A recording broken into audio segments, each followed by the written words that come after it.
ఇక్కడ జూబ్లీహిల్స్లో ఉప ఎన్నికల్లో గెలిచేసరికి ఊపు మీద ఉన్నటువంటి కాంగ్రెస్ పార్టీ గ్రేటర్ హైదరాబాద్లో, ఎందుకంటే గ్రేటర్ హైదరాబాద్ పరిధిలో అది అంటే ఎమ్మెల్యేలు లేనటువంటి పరిస్థితి ఉండే, దాంతో ఉప ఎన్నిక వస్తే ఇక్కడ ఏది కంటోన్మెంట్లో శ్రీ గణేష్ని గెలిపించుకున్నారు. తర్వాత ఇప్పుడు ఉప ఎన్నిక వస్తే ఇక్కడ జూబ్లీహిల్స్లో నవీన్ యాదవ్ని గెలిపించుకున్నారు.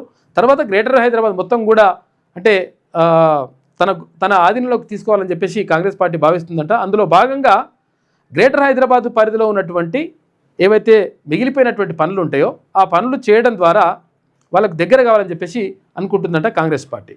అందులో భాగంగా ఏది ఎక్కడెక్కడ మిగిలిపోయిన పనులు కానీ తర్వాత అభివృద్ధి కార్యక్రమాలు కానీ ఇవన్నీ చేసుకుంటూ పోవాలని చెప్పేసి నిర్ణయించినట్టు దానిపైన ఫోకస్ పెడుతున్నట్టు. ఇప్పుడు రోడ్లు, నాలాలు, చెత్త సేకరణ, ఇతర మౌలిక వసతులపై దృష్టి పెట్టిండ్రు.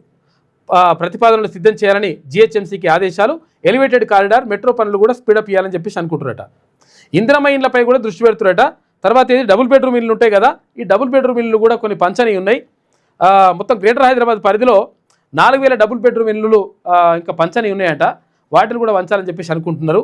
ఎక్కడెక్కడికి ఎన్ని ఉన్నాయంటే హైదరాబాద్ జిల్లాలో 1400, సంగారెడ్డిలో 802, మేడ్చల్ మల్కాజ్గిరి జిల్లాలో 1043, రంగారెడ్డి జిల్లాలో 800 ఉన్నాయంట.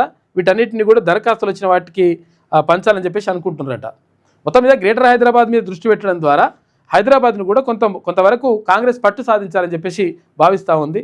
అందులో భాగంగా వ్యూహం పన్నుతున్నారట.